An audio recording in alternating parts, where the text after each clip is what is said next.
Liverpool against Arsenal, Sunday afternoon, 4:30. Both managers will say you can't win or lose the title in week 3. But just how significant will a win for either side be in this one, Scott? Yeah, I think it will. Yeah, I mean, they're right. Obviously, it's still far too early in the season. But then come the end of the season, there might only be 3 points between them. So, you can look back at this, but obviously you can look back at many other games where they might have dropped points or gained points. But it's a statement, isn't it? It's about making a statement, especially if Arsenal go to Anfield and get a win there. And from a defensive point of view, they look a million miles ahead of Liverpool. The question is, are they as good going forward? Which they're probably not. And with the injuries they've got, they have got players to come in, and this is why one of the reasons that I went for Arsenal in the season preview, because I believe in terms of strength in depth, they've got the best squad in the Premier League. But yeah, it wouldn't determine it, of course, but it would make a massive statement if Arsenal could go to Anfield and get all 3 points. I know it's early doors, but which of these two sides has impressed you more so far? I'm going to say Arsenal have been much better than Liverpool. Liverpool have conceded far too many goals, Crook. Yeah, I think probably you'd rather buy a ticket to a Liverpool game. I think their games have been more exciting than Arsenal's so far, but I think defensively, Arsenal, as you say, look a lot more solid. I said it a week or so ago. I think they're going to be the team that concede the fewest goals this season because there are questions to answer, I think, defensively about the rest of the title rivals, and that might just give them the edge. And obviously, unlike Šeško, steps up to take the 10th penalty. Gyökeres has got a couple of goals under his belt now, so his confidence should be high. I think this is a good time to go to Liverpool. I think Liverpool's new signings are still settling in. I think they do look a lot more open now than they probably will be come the end of the season, and Arsenal can take advantage of that and maybe get a rare win at Anfield. Doesn't happen very often, does it? A lot of concerns about Liverpool defensively so far. Shaky again in midweek, especially Konate, who hasn't had a great start to the season. Obviously, we thought that Gravenberch coming back into the team, or I asked the question actually a couple of times, will Gravenberch reintroduction into the team solve all those issues? The answer was pretty clear on Monday night. No, because Newcastle had 3 great chances in the first 20 minutes of that game and should have been in front before they went behind. Arsenal, how are they going to attack this Liverpool backline? Because they're not the kind of team that sits and breaks with speed, are they? But maybe with Eze in the team, they might do that, Scott. Yeah, and I think what we saw is interesting. Arne Slot after the game saying this was not football, and he's kind of trying to say that was just a war of attrition and it was just set piece after set piece. We know that Arsenal are very good at set pieces. So there's no, I think, although they're not a counter-attacking side as such, I think they'll keep the ball better than Newcastle. Obviously, Newcastle went down to 10 men. I don't think it would be a question of just knocking long balls up there. But in terms of those set pieces or getting the ball in the right position, then in the box, I think they'll absolutely do as much as they can to replicate what Newcastle did. And if they can stay solid and not concede, then I can see them go and get the win needed. The problem for Liverpool is they need 3 goals to win a game at the moment, and they're not going to get 3 goals against Arsenal. So I can see almost, and it seems ridiculous to say, almost at best for Liverpool, a score draw, because I think they need to score. That's not an easy thing to do. But because they're so defensively vulnerable at the moment, Konate, I don't know what's happened to him. I thought he's been absolutely shocking in pretty much every game, including the Community Shield as well.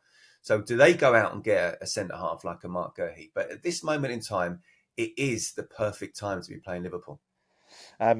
A lot of concerns then about Liverpool's defence, and we mentioned the set pieces there, or Scott did. Arsenal have scored 33 corners in the Premier League since the start of 2023-24, more than any other side in Europe's Big 5 leagues. The Gunners have scored from a corner in each of their last 3 games.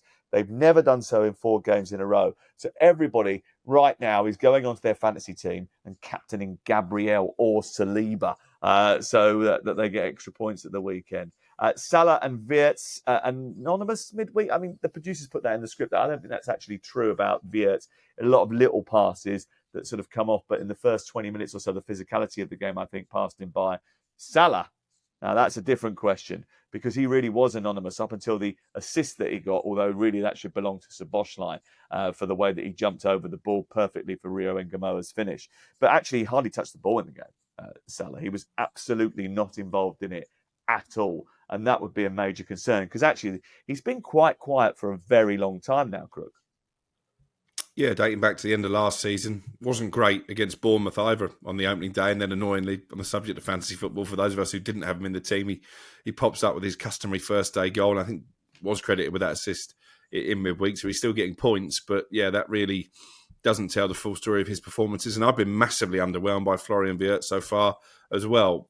You're going to have to give him a little bit of benefit of the doubt because it can take time to settle into the Premier League. But I think you asked the question, who are the favourites? I think certainly Liverpool come into the game with more early season question marks than Arsenal do. A lot of the football people, Troy Deeney in particular, was quite impressed with Wirtz. He sort of, not necessarily on Monday night, but in the Bournemouth game. And I think even if you go back and watch the Community Shield, the first half an hour of that game, the link play with Ekitike is really good. I think he does a lot of the things that you don't see because it happens so quick and so fast, and he drops into those positions, and he's got brilliant feet.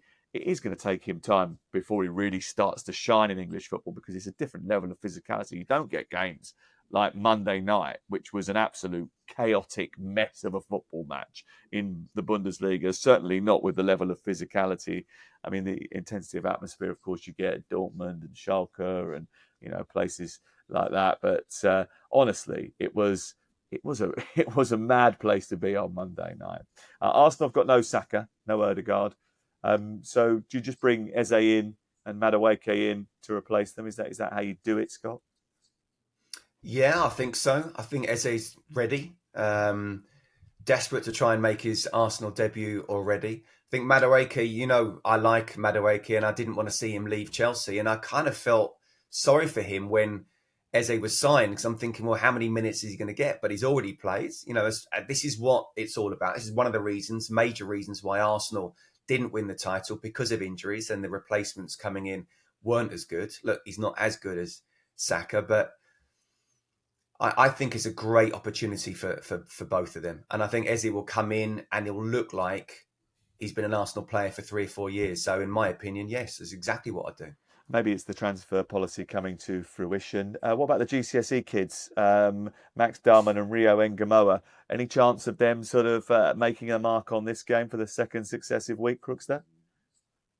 Well, they'll probably both be in the squad, I'd have thought. But yeah, certainly in the case of Dowman, I'm not sure that we're going to see a late cameo unless they're in a very comfortable position. It was a good game to bring him into last week. Might be a different story for Liverpool because they're still a bit short-handed, aren't they, in key positions? There's been more talk about Mark Guéhi overnight coming in and strengthening the back line, and we're still waiting to see what happens with Alexander Isak. The fact they're having to turn to a 16-year-old to win them the game on Monday night tells you the squad's a little bit light at this moment in time. He's a good 16-year-old, though. And he'll be 17 by the weekend. He is, yeah. He'll be 17 by the weekend, so you won't be able to say that. Is that okay, then? Because you weren't necessarily happy about a 15-year-old being introduced to the Premier League. I think that's been overblown. I asked you a question. So apparently nowadays, if you ask a question to someone, so if you say, are we entirely comfortable with a kid from year 10 playing in the Premier League? Apparently that's you saying you're not happy about it and you think it's absolutely disgraceful because, that's how the world works nowadays. I just asked the question, are we comfortable with a year 10 guy playing in the Premier League? Just because of the physicality thing. And actually, if you go into the safeguarding issue of it, this is a kid that has to change in a completely different changing room. He has to be shepherded to and from the ground by an appropriate adult. All the other things that have to go on that are very difficult and different to the experience of a Premier League footballer. So, yeah, okay, it was a question. Oh, sorry for asking a question. Should I question whether or not Ruben Amorim is getting his tactics right? Oh, you don't think he's not getting them right? No one does. For the record, I'm not 100% comfortable with a 15-year-old playing in the Premier League. Forget all the safeguarding. I'm just thinking about his development. And the physicality, Scott. What if he gets snapped in half by a big centre-half? Well, or even by a medium-sized small left-back that wants to try and chop him down. And this can happen, but just from a development point of view, I know Ethan and Wary has done it and he's come through it. He went missing for a couple of years, but in terms of the first team squad, you just don't know where they are mentally. And I personally, I'm not for it unless you are a world-class talent and it stands out for itself. And look, maybe he will be in the future, but I'm not 100% with that either. It's slightly uncomfortable.